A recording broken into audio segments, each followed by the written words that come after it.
Konyol, dua kapal perang Inggris malah tabrakan di Teluk Persia.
Dua kapal penyapu ranjau Angkatan Laut Kerajaan Inggris bertabrakan saat berlabuh di Bahrain.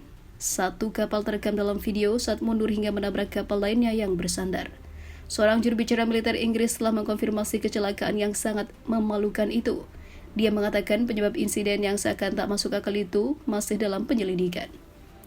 Netizen pun ramai-ramai memberikan komentar jika ini adalah balasan untuk Inggris yang juga selalu ikut campur seperti Amerika di banyak perang yang terjadi di Ukraina hingga Timur Tengah. Kecelakaan itu terjadi pada hari Kamis 18 Januari ketika HMS Chiddingfold, kapal penanggulangan ranjau kelas Han, berusaha berlabuh di lokasi yang dirahasiakan di negara Teluk tersebut. Seperti yang terekam dalam klip yang beredar secara online, Chiddingfold terlihat menghantam haluan kapal pemburu ranjau kelas Shandong HMS Bangor, menyebabkan suara gemercing yang sangat keras. Sumber militer yang tidak disebutkan namanya yang dikutip Jurnal Pertahanan Inggris mengatakan tim akan dikirim untuk meninjau kerusakan dan membuat rencana perbaikan. Sementara itu, seorang juru bicara Royal Navy yang juga membahas kecelakaan itu dalam pernyataannya dikeluarkan, "Kami mengetahui adanya insiden yang melibatkan dua pemburu ranjau di Bahrain. Tidak ada korban, namun hal ini sangat memalukan dan konyol. Kita sedang melakukan penyelidikan hingga berlangsung saat ini." Buntut dari kejadian tersebut terekam dalam gambar lain yang menunjukkan adanya lubang cukup besar di lambung Bangor. Dirancang untuk mencari dan menghancurkan ranjau laut, HMS Chiddingfold dibuat dari plastik yang diperkuat kaca dan bahan non-besi lainnya untuk mengurangi sifat magnetisnya. Kapal penyapu ranjau kelas Han mulai beroperasi pada tahun 1980-an dan berperan sekunder sebagai kapal patroli lepas pantai. Kapal ini tetap menjadi salah satu kapal pemburu ranjau utama di London dan dilengkapi sonar canggih yang dipasang di lambung kapal setelah serangkaian peningkatan. Bangor sementara itu ditugaskan pada tahun 2000 dan digunakan untuk mendeteksi ranjau di kedalaman hingga 200 meter.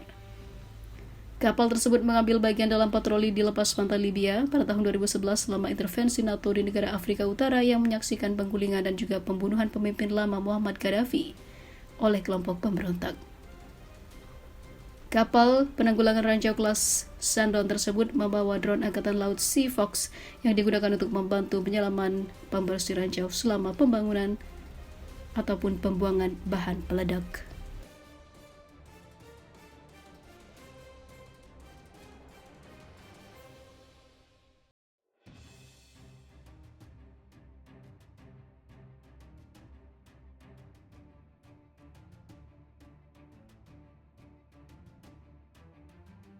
Musnah, 100.000 orang Inggris sepakat mengusir duta besar Israel dari Inggris karena hal ini.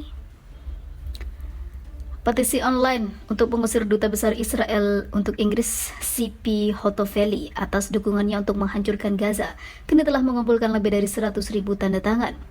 Petisi Change.org yang diajukan kurang dari sebulan yang lalu menyatakan bahwa peran utusan politik adalah untuk membina hubungan baik antar negara dan mereka harus menghadapi konsekuensi jika melakukan hal sebaliknya. Petisi ini tidak menentang Israel atau rakyatnya, namun menentang tindakan yang berpotensi membahayakan tatanan masyarakat kita, bunyi petisi tersebut, dilansir Al Jazeera. Hotovely membuat beberapa komentar yang sangat kontroversial mengenai seberapa banyak, jika tidak seluruh, Gaza perlu dihancurkan untuk menghancurkan Hamas dan jaringan terowongan bawah tanah yang besar. Apakah Anda punya solusi lain untuk menghancurkan kota terowongan bawah tanah? Ini adalah tempat di mana para pejuang bersembunyi, tempat mereka menyimpan semua amunisinya, katanya pekan lalu. Itu diucapkan setelah pembawa acara radio Inggris bertanya apakah dia mendukung penghancuran seluruh Gaza atau setiap bangunan di dalamnya. Sebelumnya, Hotovely mengklaim bahwa semua masjid dan sekolah di jalur Gaza memiliki akses ke terowongan, menekankan perlunya menghancurkan terowongan tersebut dan juga infrastruktur terkait. Pernyataan tersebut disampaikan Hotovely saat menjawab pertanyaan jurnalis lain The Radio di LBC. Menanggapinya, pernyataan ataupun pertanyaan tentang pernyataannya sebelumnya yang menolak solusi dua negara, Hotovely berpendapat bahwa pihak Palestina lah yang menolak rencana apapun, tidak menginginkan orang Yahudi berada di wilayah Palestina yang menentang solusi dua negara. Saya pikir untuk memperjelas, Palestina menolak setiap kali mereka ditawari untuk memiliki negara sendiri sejak tahun 1948. Mereka ingin menggantikan negara Yahudi, mereka tidak ingin memiliki negara setelah Israel, mereka ingin menggantikan Israel lain dan ini adalah bagian dari masalahnya. Pada kenyataannya, Israel lah yang merebut tanah milik Palestina. Hal ini sangat membuat geram orang-orang Israel ataupun orang Palestina yang mengatakan jika Palestina merebut tanah milik Israel karena kenyataannya sebaliknya. Maka dari itu, Duta Besar Israel untuk Inggris ini diserbu oleh massa dan harus pindah ataupun disingkirkan dari Inggris sebagai duta besar yang menyesatkan.